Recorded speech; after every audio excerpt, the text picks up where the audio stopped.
Guys,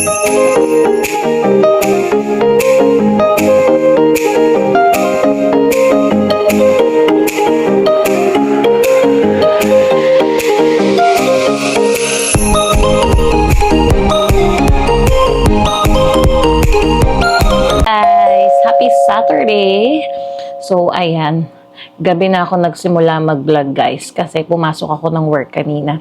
Until 2:30 PM ako. And, time check, 8:40 PM na. So, happy International Women's Day. Kasi nga March 8, sineselebrate natin yan, guys. And yung boss ko kanina nagbigay sa amin ng tagi-isang chocolates. So, ayan. And guess what? Ang nangyari kanina sa work, sinurprise nila ako. So, nagpunta sila sa work ko kanina, guys. Wala akong kaalam-alam. Si Harold, si Hailey, at si Mama. Kasi, ang nabanggit ko yata kay Harold, guys, 2 PM ako mag-out. Which is, mali ako. 2:30 PM pala. So, sabi nila sa akin, nagmamadali daw silang maggayak kanina para pumunta sa work. So, wala naman silang sinabi sa akin. So, na-surprise ako. Nung dumating yata sila bago mag 2 PM, meron akong kliyente. So, sabi nung ka-work ko na si Chris, sabi niya, "Oh, Hailey is here." Tapos, napatingin akong ganun. Gulat ako, nandun sila. Ayun. So, hinintay na lang nila ako ng mga 30 minutes para makapag-out. And, good thing, hindi kami busy. As in, wala na kaming kliyente after nung isa ko ng kliyente nung dumating sila. So, ayun, nakita si Hailey nung boss ko, nung mga kasamahan ko sa trabaho, nilapitan sila dun sa lobby at nag-hello-hello kay Hailey. And syempre, si Hailey, mahiyain. So, pag hindi naman niya kilala yung tao or first time niya nakita yung tao, shy siya. Gumaganon-ganon kila Mama. And parang medyo muntikan ng umiyak. Then, after mga 5 minutes, kapag medyo okay na siya dun sa isang tao, is, naka-warm up na, parang ganun. Magsasmile na siya, magiging friends na sila. So, even yung ka-work ko na Pilipinong si Chris, medyo, nilaro-laro niya si Hailey. So, umokay naman. Niloloko namin. Bless, nong. So, ayan. So, first time makapunta ni Mama sa ni Hailey sa workplace ko. Kasi ang usapan talaga namin ni Harold, pupunta sila kapag last day ko na sa work, which is March 22. Next Saturday pa sana. Nagulat ako, bigla silang pumunta sa work. So, ayun, sabay-sabay na kaming umalis. 2:30 nag-out na din ako. Then, dumiretso na kami nga sa appointment ko sa Richmond kasi meron akong massage appointment kay Ate Maria. So, 90 minutes yun. Hinintay din nila ako, guys, doon sa loob ng clinic. Hindi na sila naglibot-libot sa Aberdeen Mall. Kasi nga sabi ni Harold, baka daw mawala sila. Hindi kasi din namin kabisado yung mall na yon. Kaya, nagstay na lang sila doon sa clinic. Kasi nga si Hailey, nap time din niya yun. Kaya, natulog siya. So, mga after 1 hour, nagising din si Hailey. Narinig ko si Hailey noon kahit nandun pa ako sa loob ng room. Ayun. Ano pa ba? Ang aming mga ganap. So, ano pa ba? Yun lang naman, guys.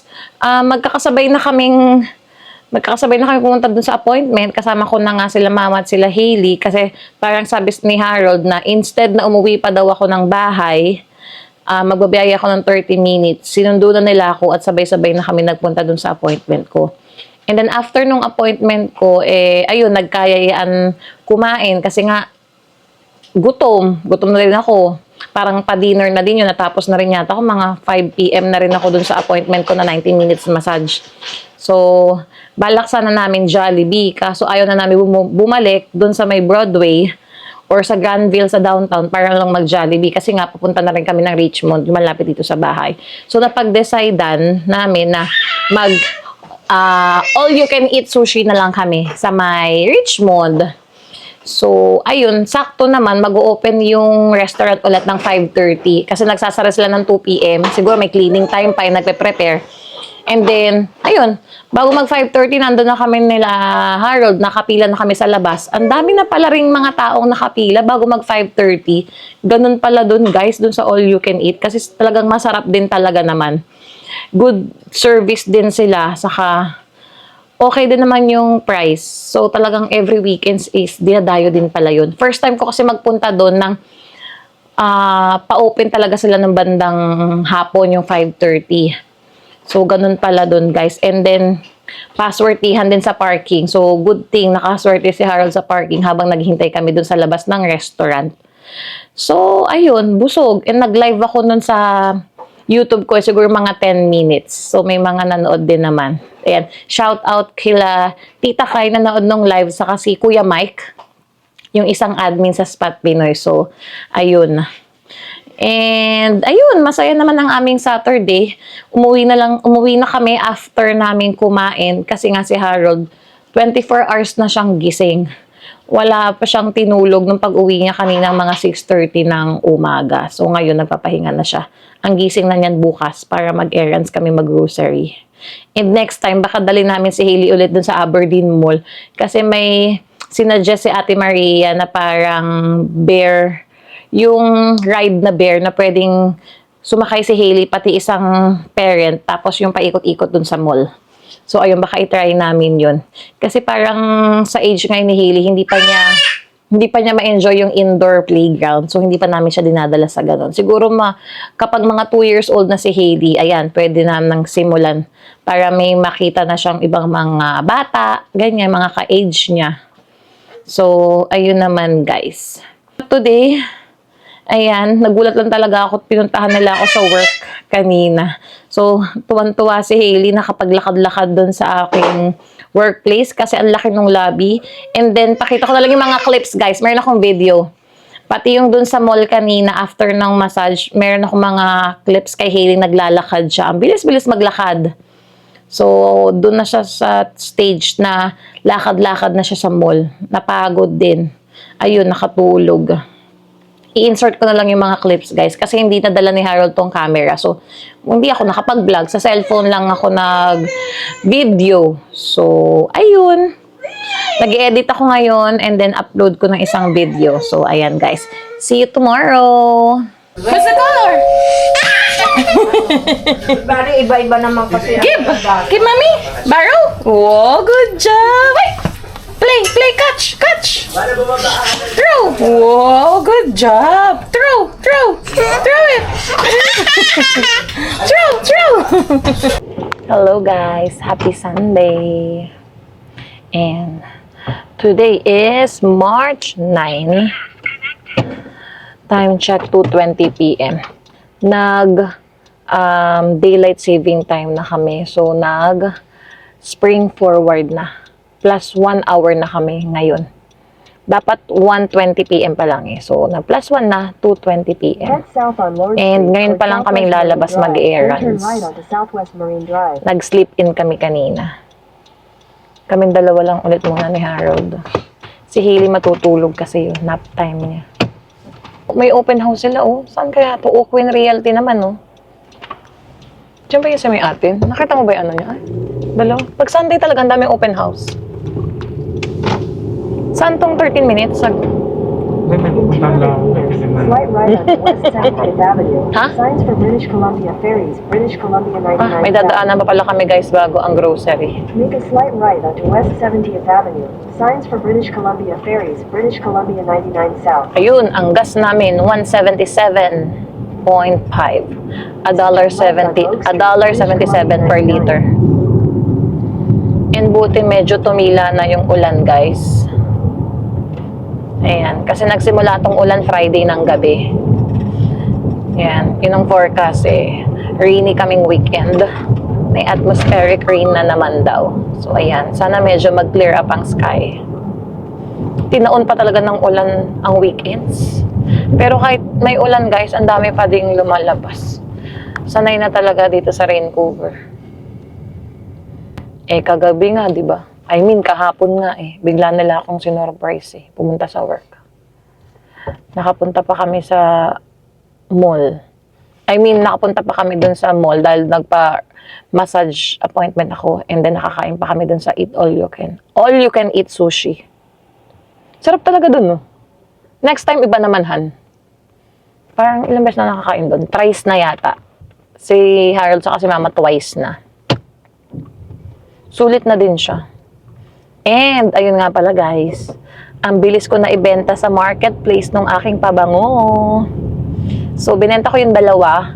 Meron agad nag-message sa akin. Ano ba yung bakit ako nabubulol? At the light, use the left 2 lanes to turn left onto Oak Street. Nabutan British pa. Columbia 99. Nabutan Signs pa for kami. Victoria, USA border. That's okay. Ayun.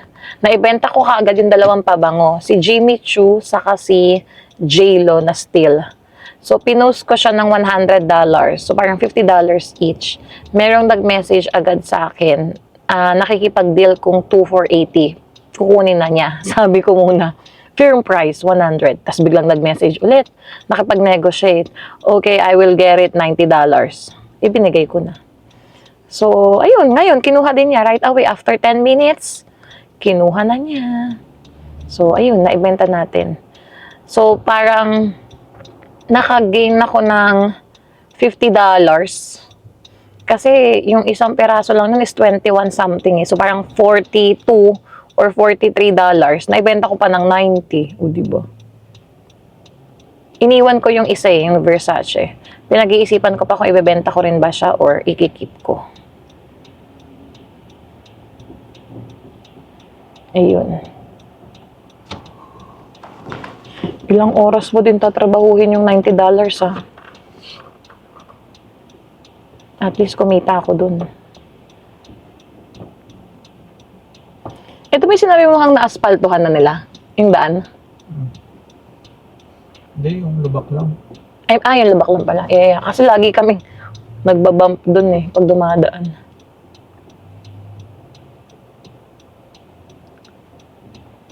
Ay. Ito na naman kami sa aming weekly grocery. Anong uulamin natin, Han?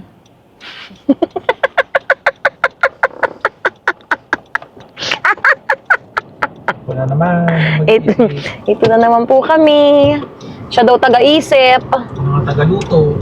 Siya daw taga-luto. Pero tinutulungan ko naman siya mag-isip ng uulamin namin. British Columbia 99 south for 9 kilometers. What happened? Bakit? Ang problema niya? Bakit? Ang daming may ano ngayon na. Mainit ako. Oo, ang daming driver. Yung kanina naman, dun sa Cybertruck, kami may kasalanan. Kasi hindi ko siya nakita. Yeah, blind spot. Ito naman, wala namang gumaganong-ganon pa si kuya. Chill lang kuya, Sunday na Sunday. Ayan o, may paparating na flare. Ayan o, palanding na siya. Ay, speaking of, nakakita ako ng palanding na aeroplano. Kagabi nanood kami ng movie ni Mama. Natapos namin ha, in fairness. Si Hailey, gising pa yun ng mga bandang 10:30, 11 na rin yung nakatulog. Nakikipuyat sa amin. Panoorin nyo guys sa Netflix. Yung title is Plane. Plane. Ang ganda nyo. Ay. Gusto ko yung mga ganun type ng pelikula. Yung parang may thrill and ano ba yun, nakakakaba na mga eksena. Tas sa eroplano nangyari. Ay, ganda. And ang location pa nila dun sa movie ha, is sa Philippines, sa Sulu, Hulo. Yun yung binanggit. Doon nagland yung eroplano. Doon nag-emergency crash landing kasi may lightning. Galing nung story. Yung gumawa ng story na yun. Kasi nabanggit pa yung Philippines eh. Eh syempre alam mo naman sa Mindanao, Hulo yun. Ang daming mga bandido guys. So pinakita din sa movie yun. So parang sana wag na lang lahatin. Well, totoo naman sa part talaga ng Mindanao merong mga datu-datu, 'di ba? May mga barel, may mga sandata sila na namumugod ng ulo, mga ransom, yun? kidnapping, ano yun Han? Ransom? Ay hindi. Kidnap for ransom. Ayun, kidnap for ransom. Yung mga ganon, may eksenang ganon. Yung mga missionaries na kinikidnap nila, tas binibideo, nangihingi ng ransom. Pinakita yun dun, guys. Grabe. Pero syempre, sinearch ko naman kung talagang sa Philippines nila shooting yun. Hindi talaga. Sa Puerto Rico yun, guys. Pero sinabi lang dun sa movie na sa Hulu. And nakaalis sila doon, nagpunta pa sila sa isang Siasi Island. So meron pala talaga sa Pilipinas na Siasi Island. Part din siya ng Sulu. Ang galing. Na-research pa talaga nila yun. Panoorin nyo guys. Medyo nakwento ko na yung ano eh. Yung movie. Pero in fairness dun ang daming bagong recently added sa Netflix Han. Yun yung pinili ko kagabi. 1 hour 45 minutes lang. Siguro natapos namin bandang 12 AM na. Natulog kami mga 12:30. Kaya, ayun.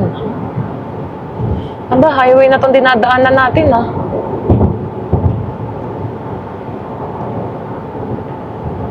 Saan kaya tayo dadali ni Harold dyan?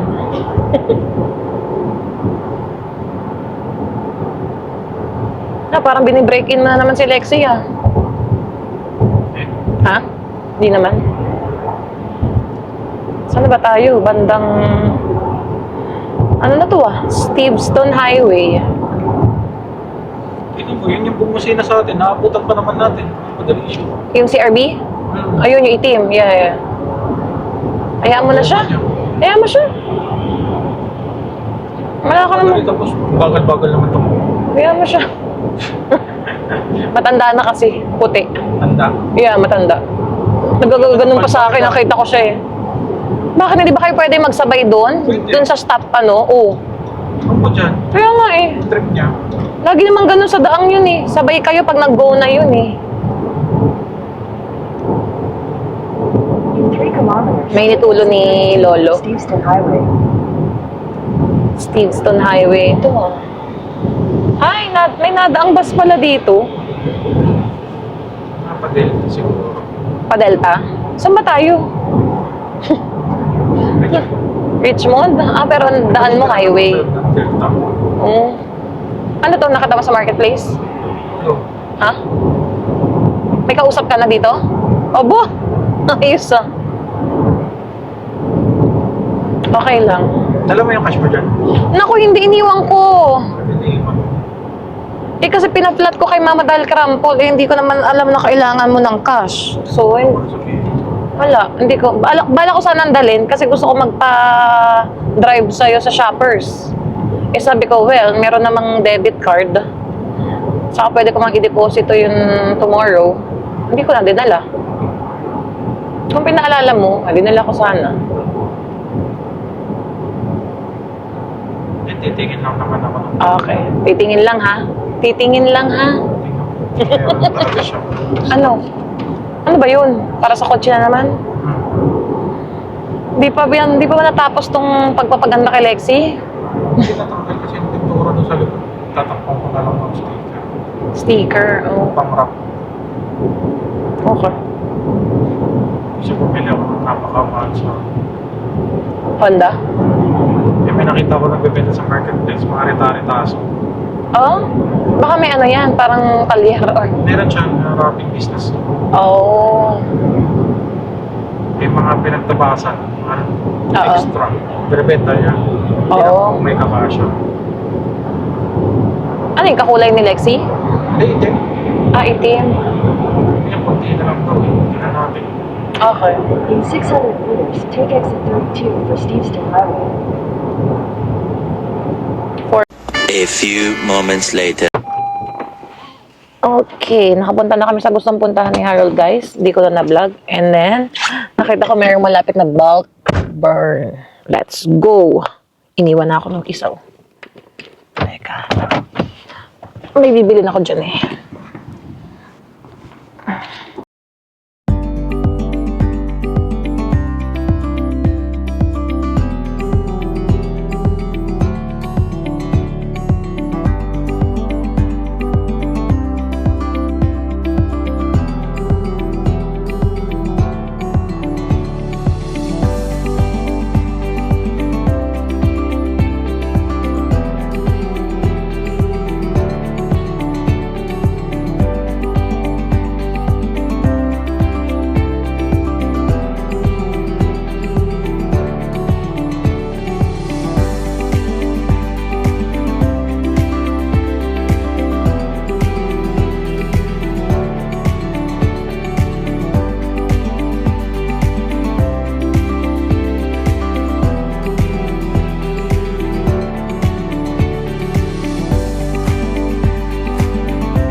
Ayan guys, yung pinunta namin sa bulk barn, wala. Ubus talaga. Yun yung whole powder milk. Parang meron daw isang taong bumili ng buong ano na yung lagayan. After 20 days pa sila magre-restock. Sabi ko, ganun ba yun ka best seller sa inyo? Kasi ubusan, di ba? Yun yung hinahanap ko lang eh. Yeah, next time siguro. Balik kami dito. Kalasa daw yun ng Bear Brand eh. So gusto kong itry. Nakita ko yun sa TikTok. Eh malapit lang naman kami dito. Kaya sabi ko, Harold, daan tayo. Tingnan natin. Ha? Meron sila o Carousdale Cameras. Marami pala sa area na to. Ayan, may Tim Hortons. Oh, parang nanggaling na nga tayo dito datihan. Parang naligaw na tayo dito. Picture naman natin itong resibo.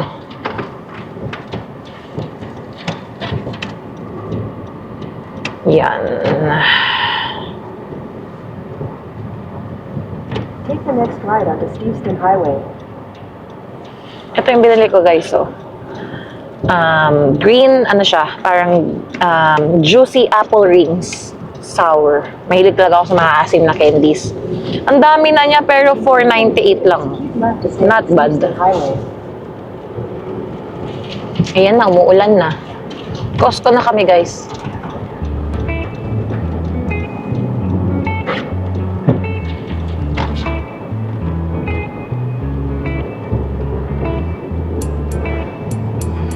Try natin.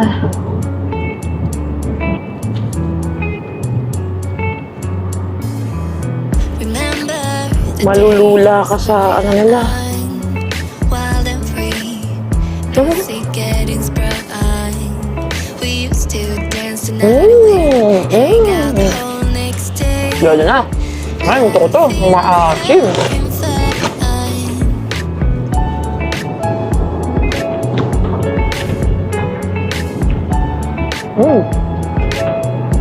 Harap. Keep left to stay on Steveston Highway. Diretso. You have no idea what you did to me. Turn left onto the ramp to British Columbia 99 Ako ah. Dito ko naligaw yatahan. Ito ba yun? You were mine, I was yours. Take me back. Ginagawa itong daan na. Summer love, where did you go? Summer Tag-isang car lang oh. Magkabilang lane. idea what you did to me. Summer love, didn't care that we weren't meant to be. Diretso. You were mine, I was yours. Take me back. Eh, ayun na pinta natin sa birthday ko oh. Yung ano, farm. Ayun oh. Where did Ano pala niyan? Yung pumpkin patch, guys. Ayan na pala, oh. Diyan kami napunta ng birthday ko.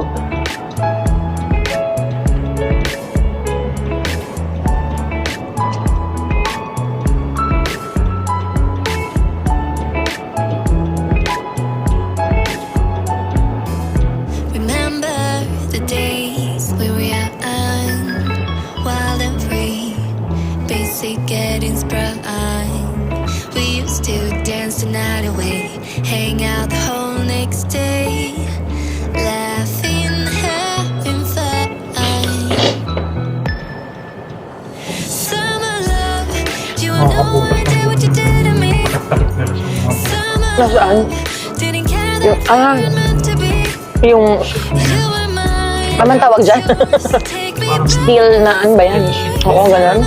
Bakit ganun gamit nila sa kalsada? Yung plaza na ng gulong ng ganyan eh, sa Pilipinas. You were Oh? mine. Ah, so ganun din pala ginagamit na sa Pilipinas. Summer love, Yung temporary. didn't care that we were. Hanggang di pa nagagawa. You were mine, I was yours. Take me Turn down to British back. Columbia 99 north.